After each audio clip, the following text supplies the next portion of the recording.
Right, yes, hello and welcome back to Free Vinyl Discovery, and welcome back to Tom, who is here again. He keeps having to come back because I don't want to suffer alone. Yeah, sometimes I'm just like, hey Sam, let's hang out for a bit, and you're like, yeah, but we're gonna review an album. With that comes a price. And this one, it's a compilation. It is. Which I had higher hopes for than were provided. Mm-hmm. It is Once Upon a Time, the singles by Siouxsie and the Banshees. Those of you not familiar with this compilation, it really only runs from 1978 to 1981. There's not really much of a compilation. It's more like a very brief snapshot of their early career. Basically, yes, it really is. There's not enough out there from Siouxsie and the Banshees at this point in time to do a greatest hits, so we're just going to do the singles. Just the singles, just show us what we've got going on. What we've got is not, to my tastes, is what I will say. Certainly not to mine I know there are a either. lot of very passionate Siouxsie and the Banshee fans out there. Yeah. Good for you. Don't come round here. Songs like Mirage and Happy House and Israel, just not for me. I thought Spellbound and Arabian Nights ended the compilation fairly well, in the sense that it is a sort of, from what I've heard, the early 80s, they sort of branch off into a bit less abrasive sound, which is kind of shown in those two songs. Yes. And personally, I really liked Christine.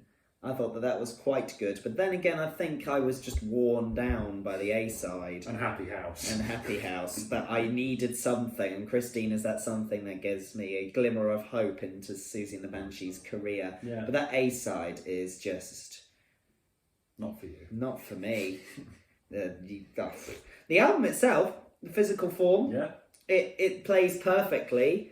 I mean, it didn't cover. need, well, as long as you don't look at the back, which is horrifying. But the front's nice. Yeah, and the real trauma comes in the listening, as opposed to the actual cover itself.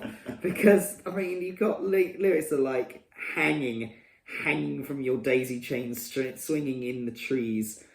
I did not enjoy. Happy House is pretty good. Yeah, this is the Happy House, or Happy Here in the Happy House. Yeah. This wasn't a Happy House once we were finished listening to it, and we are just right off of that, ready just to spill off our opinions into the void that is my channel.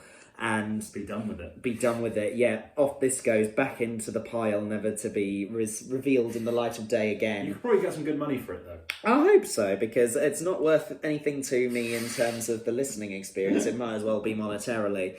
I'm not here for this. No sugarcoating at all. I mean, I've heard Spellbound before. I've also heard their cover of Iggy Pop's The Passenger, which I'm actually a bit of a fan of. I know that there's a Beatles cover that they did that you are vehemently against.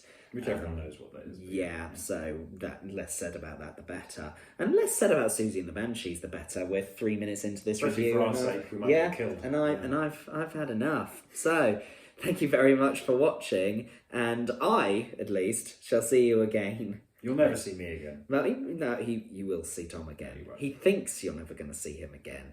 I know different. Oh. See you next week.